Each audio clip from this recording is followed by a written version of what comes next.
Dia kayak gitu memang kalau pas Jadi pas naik terus ada yang lain dia malu turun lagi. si living muslim tadi. Oh, si living muslim. Berarti akun palsu ya? Iya. Oh, berarti palsu dia kalau enggak ada gitu. Kalau living itu penghujat itu. Oh, penghujat. Teman-teman Oten, ayo silakan naik yuk kita terapi. Terapi apanya, Jay? Nonot. Enggak lah, terapi hati dan pikirannya biar tidak buta gitu loh. Biar tidak tertutup. Assalamualaikum warahmatullahi wabarakatuh. Waalaikumsalam. Waalaikumsalam. warahmatullahi wabarakatuh. Izin ya, kalau boleh parkun aku. Nanti kalau misalnya ada yang mau naik, aku diturunkan nggak apa-apa. Iya.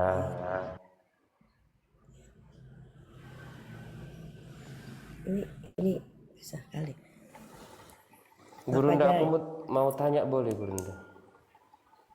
Boleh, ada Assalamualaikum tamu. warahmatullahi Oh ya udah. wabarakatuh semua. Bang Juma, saya mau nanya nih Bang Juma, masalah nama ketuhanan.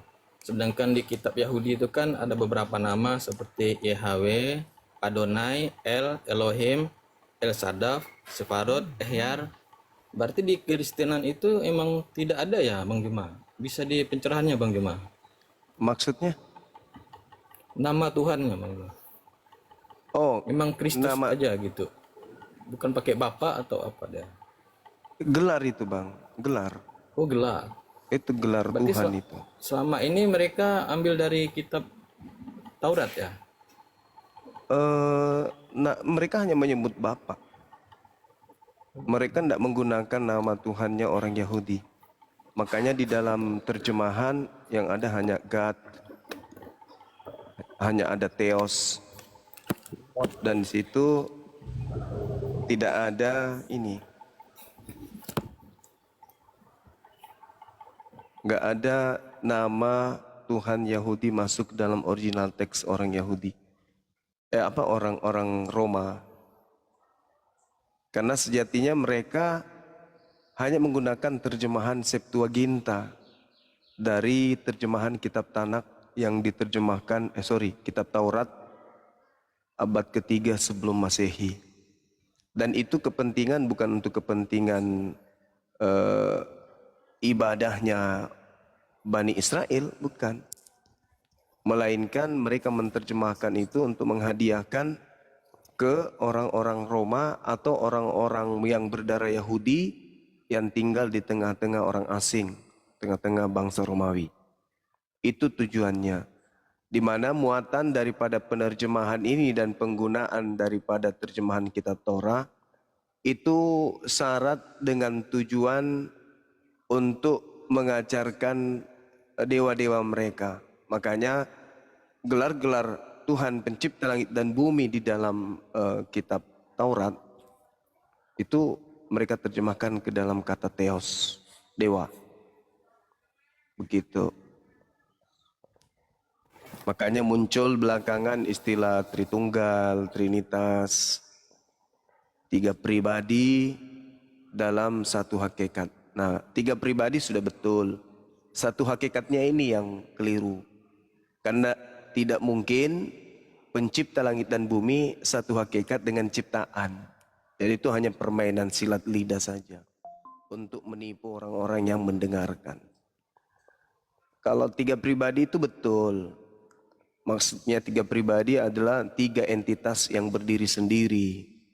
Tetapi kalau dikatakan satu hakikat, nah itu tipuannya itu di situ. Bagaimana mungkin bisa dikatakan pencipta langit dan bumi sehakikat dengan manusia? Itu.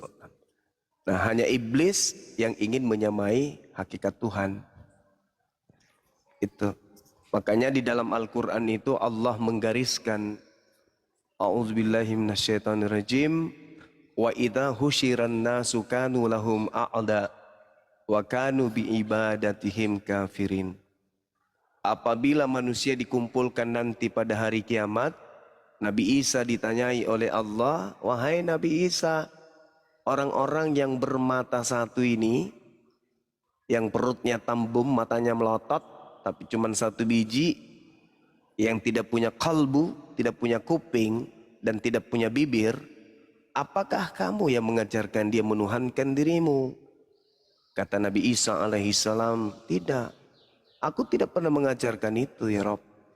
Aku hanya mengenal pengikutku. Pengikutku mendengarkan aku dan mengikuti aku.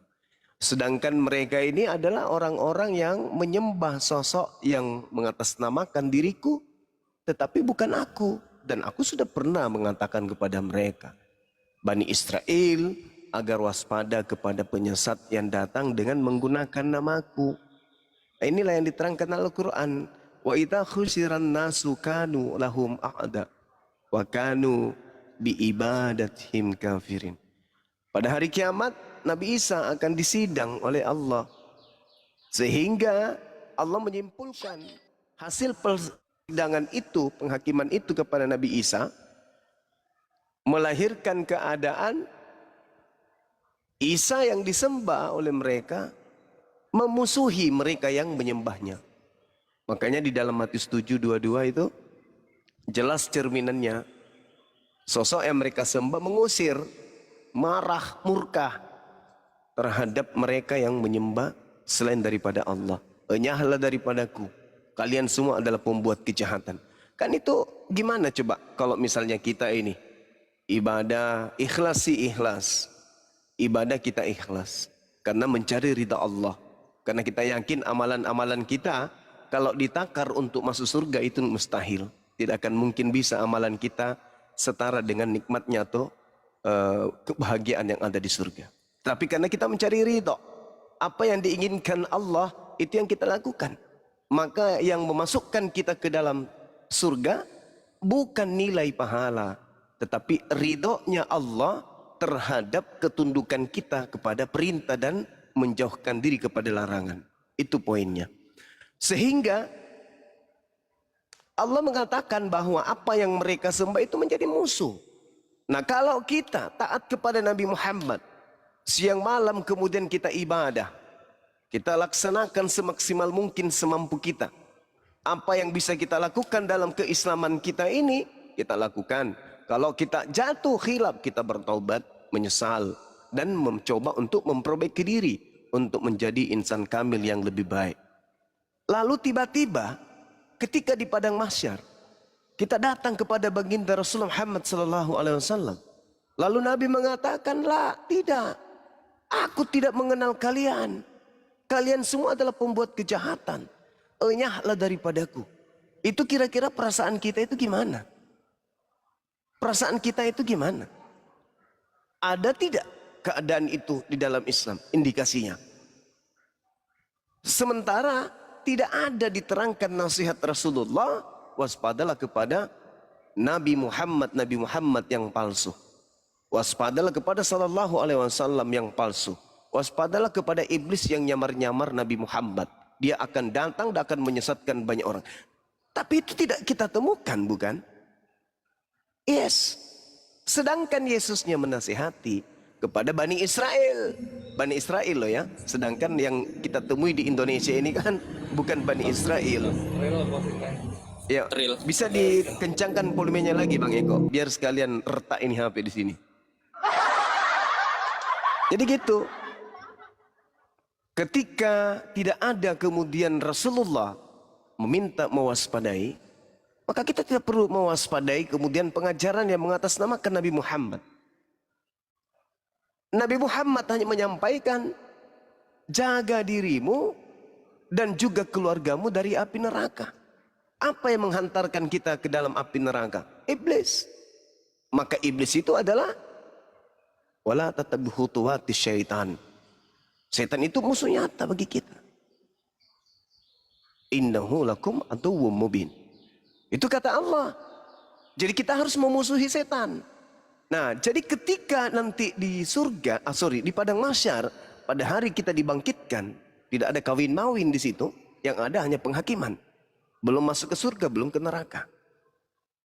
Nah, di sana kemudian Nabi Muhammad justru merangkul kita umatnya. Berbeda dengan Yesus. Yesus sudah berpesan nih, waspada kepada Yesus palsu. yang datang kepadamu dengan memakai namaku dan berkata, akulah Kristus. Mereka Yesus palsu ini, karena banyak Yesus yang palsu, bukan cuma satu kata Yesus. Mereka Yesus palsu ini akan datang dan akan menyesatkan banyak orang. Nah, banyak orang yang akan disesatkan menjadi pengikut Kristus palsu. Apa nama kelompok mereka? Apa nama komunitas mereka? Tanya kepada pastor dan pendeta. Jelas itu. Jadi ketika Al-Quran mengatakan wa idza husyiran nasu kanu lahum a'da wa kanu bi ibadatihim kafirin. Apabila manusia dikumpulkan nanti pada hari kiamat di padang mahsyar, sesembahan itu, maksudnya Yesus atau Nabi Isa, akan menjadi musuh mereka, maksudnya orang-orang Kristen. Jadi Yesus akan memusuhi Kristen. Karena kenapa? Yesus malu di hadapan Allah. Yesus malu di hadapan Tuhannya. Karena Yesus ketika datang ke atas muka bumi, Bani Israel diminta oleh Yesus untuk menyembah hanya kepada Allah. Tapi ternyata ada sekelompok manusia yang percaya kepada Yesus palsu. Sehingga mereka mengajarkan sesuatu yang tidak sesuai dengan ajaran Yesus asli. Enyahlah daripadaku, katanya. Kalian semua adalah pembuat kejahatan. Dan kata Allah, wa kanu bi ibadatihim kafirin. Apa yang menjadi andalan mereka, penyembah-penyembah selain daripada Allah ini, justru menjadi hinaan, justru menjadi hal yang diingkari oleh yang disembah. Semisal Yesus dipuja Tuhan, wah dengan darahnya, dengan dagingnya, wah semuanya lah pokoknya. Ente leheng ente terrokonakan di kebom-bom. Intinya di situ. Apa yang menjadi pemujaan mereka siang malam itu akan ditolak, diingkari oleh Yesus. Diingkari oleh sembahan-sembahan manusia selain daripada Allah. Ini Al-Quran. Al-Quran yang mengatakan itu. Dan Bible ternyata juga mengatakan hal yang sama. Pada hari terakhir nanti, banyak orang memanggil aku Tuhan. Bukankah kami bernubuat, bermukjizat, dan mengusir bom-bom pakai namamu. Pada saat itu aku Yesus berkata, enyahlah dariku, ku tak mengenalmu. Kamu semua pembuat kejahatan. Di Islam tak mengenal data seperti itu. Tak ada. Nabi Muhammad justru mengatakan apa? Kul in kuntum tuhibbunallah fattabi'uni yuhibbukumullah wa yaghfir lakum dzunubakum wallahu ghafurur rahim. Subhanallah. Barang siapa yang mengikuti Nabi Muhammad, dijamin oleh Allah dosa-dosanya dihapuskan dan dia dicinta oleh pencipta langit dan bumi. Disayang. Indah kan Islam itu? Indah bagi orang yang berakal. Makanya Al-Quran mengatakan, maukah aku tunjukkan kepada siapa iblis itu turun? Iblis itu turun kepada manusia-manusia yang gemar berdusta. Nah, kita buktikan apakah mereka pendusta. Tanya, suruh duduk, ya, kasih minum vitamin banyak-banyak, kasih minum susu, kasih minum madu, habis itu kasih makanan-makanan yang bergizi. Pelihara dia, otaknya periksa, IQ-nya berapa, udah di atas 200, tensinya normal.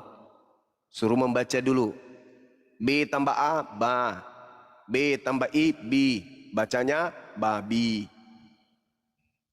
Terus tanya lagi, A tambah I tambah R, bacanya air. Normal tuh, masih normal. MI, NUM, bacanya minum. Normal. Tapi coba deteksi keyakinan, kepercayaan. Kamu menuhankan manusia? Enggak. Kamu menuhankan hakikat yang bisa mati? Tidak. Bisa tidur? Enggak. Sakit perut? Enggak. Panoan? Enggak. Bisulan? Enggak. Rambut gugur? Enggak. Busuk pantat? Ketek? Enggak. Yakin? Yes. Jadi kamu enggak menyembah manusia? Iya. Nama sembahanmu siapa? Yesus. Maria melahirkan manusia. Oh iya. Namanya Yesus. Bisa ketakutan dia? Iya. Bisa mati? Iya bisa. Itu Tuhanmu? Iya. Tengoklah. Hancur kan? Hancur. Nah inilah yang dikatakan oleh Al-Quran. Wa iyyaduuna illa syaitanan marida. Sering kali diputar. Ayat ini sering kali dilontarkan. Karena sejatinya Al-Quran itu memang diwahyukan oleh Allah untuk menjelaskan karakteristik orang-orang terdahulu. Nah itulah yang diterangkan oleh Al-Quranul Karim. Jadi saudara Nando, panjang lebar saya menjelaskan ini. Allah Subhanahu wa Ta'ala memang diminta oleh Nabi Muhammad, memang diminta oleh Allah untuk menceritakan kepada manusia. Wazkur fil kitabi Maryam. Waalaikumsalam warahmatullahi wabarakatuh. Iya, sabar ya nak. Izin tabasat min ahliha makanan syarqiyan. Al-Quran surah Maryam. Jadi Nabi Muhammad diminta oleh Allah untuk menceritakan terkait dengan Nabi Isa, terkait dengan ibunya dan semuanya. Sehingga kita sebagai umatnya itu tahu. Kita tidak pernah belajar Bible sebelumnya. Kita tidak pernah belajar tentang kitab mereka sebelumnya. Tidak pernah. Tapi di kitab kita tiba-tiba datang saja mengajarkan kita tentang tipikal mereka, tentang kehidupan mereka, tentang keyakinan mereka. Dan setelah kita pelajari Bible-nya, ternyata betul Quran ini. Maksudnya kebenaran itu masih bisa dibuktikan dengan Bible. Kita sudah yakin Al-Quran pasti benar. Ada Bible, tidak ada Bible, tetap benar Al-Quran karena wahyu Allah. Tapi kita semakin yakin dengan adanya Bible yang justru mengurai bagian-bagian dari Al-Quran. Karena memang Nabi Muhammad di dalam Al-Quran surah Al-Ma'idah dikatakan bahwa qad ja'akum rasuluna yubayyinu lakum. Nabi Muhammad diutus oleh Allah untuk menjelaskan sebagian dari isi kitab mereka yang disembunyikan.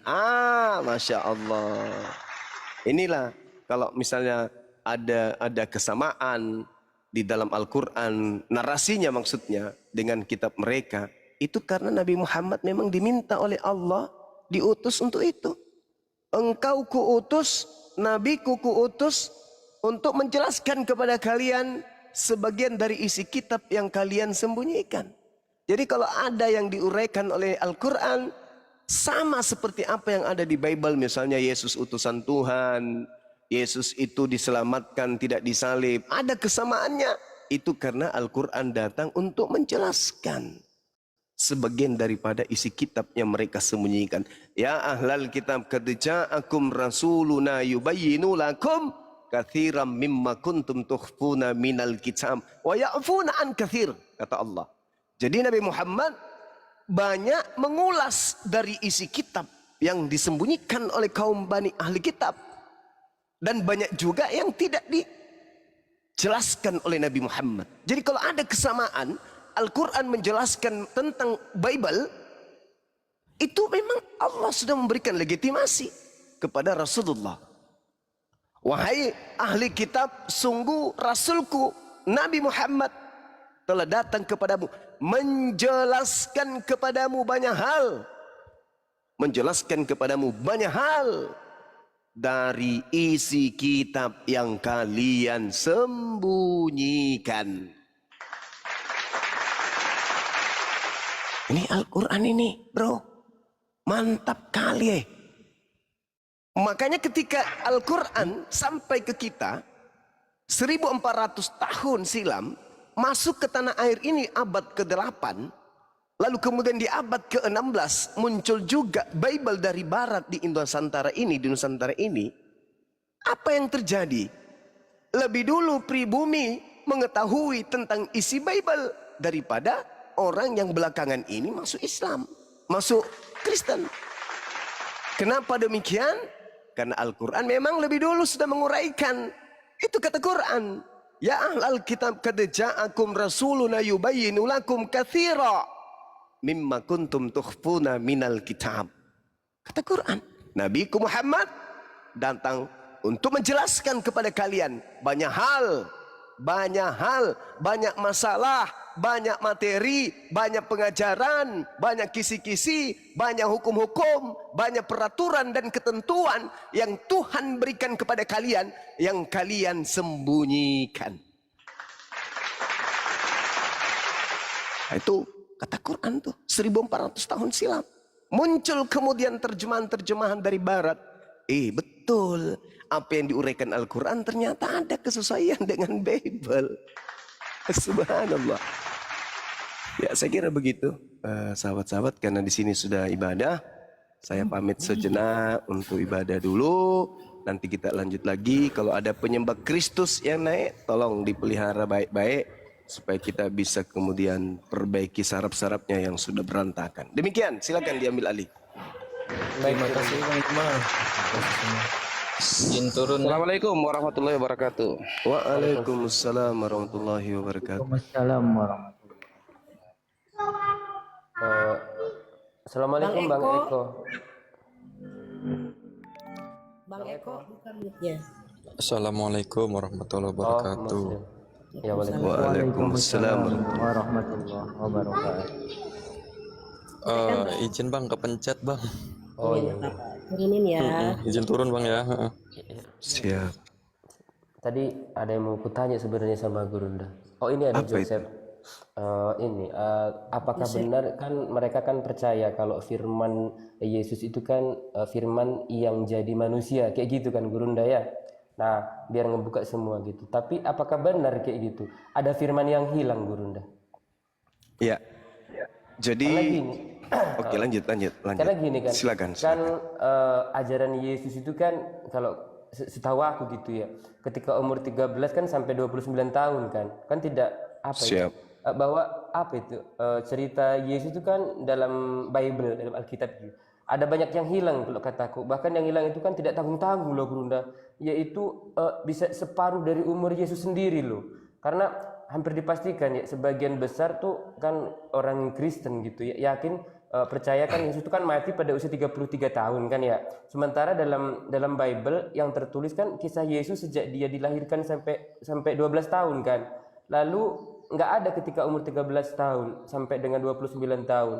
Kemudian kan muncul lagi dia pada usia 30 tahun. Terus mati 33 tahun. Berarti kan hilang kisah Yesus itu kan ketika 13 sampai 29 tahun.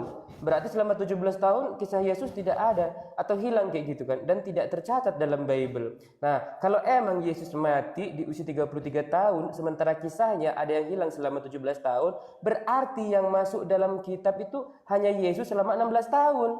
Nah, Yesus kan dipercaya sama umat Kristiani itu kan sebagai firman yang hidup. Kalau begitu berarti ada sebagian besar atau separuh umurnya firman yang hilang. Benar nggak Gurunda kayak gitu? Iya, baik. Jadi sebelum saya izin ibadah ya, Itu ada izinkan apa, saya sedikit mengurai ini sangat penting. Kita juga umat Islam ini jangan terjebak oleh permainan silat lidah mereka. Yesus itu bukan firman. Yesus itu bukan firman. Yesus itu manusia. Firman itu perkataan. Namun Yesus itu adalah perkataan yang menjadi manusia. Yes, itu betul itu. Nah, sekarang kalau kita melihat dan berbicara mengenai firman, sebelum kita mengurai yang di mana letak kekeliruan mereka. Allah Subhanahu wa taala menjelaskan di dalam Al-Qur'anul Karim surah An-Nisa, wa kallamullah Musa taklima. Wa kallamahu wa kallamallahu Musa taklima. Gitu ayatnya. Masya Allah. Dan Allah telah berbicara. dan Allah telah berfirman kepada Musa dengan langsung. Kalamallahu. Jadi Allah ini memiliki kalam, kemampuan berbicara. Jadi kalam di sini, firman di sini, ketika berbicara firman Allah, berarti kita berbicara mengenai, iya sabar saya nyusul. Enggak usah, saya nanti ke sana. Coba. Jadi saya lanjut sedikit ya teman-teman, mohon maaf sekali. Firman Allah, kalamullah, itu adalah sifat Allah, bagian dari Allah. Jadi kita harus mampu membedakan, khususnya anak-anak saya ini, harus membedakan antara kalamullah dengan kalimatullah. Harus membedakan antara alat produksi perkataan dengan perkataan. Harus membedakan antara mulut dengan suara, kata-kata yang keluar dari mulut. Kalamullah dan kalimatullah itu berbeda. Jadi Yesus itu tidak berasal daripada kalamullah. Bukan kalamullah yang menjadi Yesus, bukan. Tetapi kalimat yang menjadi Yesus. Apa itu? Perkataan, instruksi yang berasal dari kalam. Perkataan yang berasal dari sifat, yang melahirkan kemudian kondisi. Karena itu adalah kalimat sakti dari Sang Maha Pencipta, maka tak ada yang gagal. Yesaya 55 nomor 11, ketika firmanku keluar dari mulutku, harus terjadi sesuai dengan instruksi-instruksi yang keluar dari mulutku itu. Tidak akan kembali kepadaku dengan sia-sia. Coba baca Yesaya 55 nomor 11. Nah, jadi yang pertama, anak-anak saya nih harus membedakan antara kalamullah dengan kalimatullah. Kalamullah, sifat yang melekat pada diri Allah, berupa suara, berupa mulut. Ya, kita bahasakan seperti itu. Sedangkan kalau kalimatullah adalah untaian kata yang terlontar dari kalam, dari mulut. Nah, kalamullah ini itu adalah firman Allah, rangkaian kata-kata dan ucapan Allah. Sedangkan kalau kalimatullah itu adalah satu kata dari Allah, hanya satu kata, misalnya ayat, menurunkan, melakukan, jadilah dan lain. Pokoknya satu kata yang disebut kalimat. Sedangkan kalimatullah, kalamullah itu adalah firman Allah, rangkaian sifat yang ada pada diri Allah, yang melekat pada diri Allah. Kemudian sifat itu adalah satu kata bentuk disiplin ilmu yang asalnya berasal dari bahasa Arab. Maksudnya adalah sifat-sifat, semua hal yang melekat pada sebuah esensi. Jadi saya ulang, sifat itu adalah segala sesuatu yang melekat pada satu esensi. Saya ulang sekali lagi. Sifat adalah semua hal yang melekat pada sebuah esensi. Contoh misalnya gula. Sifatnya apa? Manis. Batu sifatnya keras. Keras. Kapas sifatnya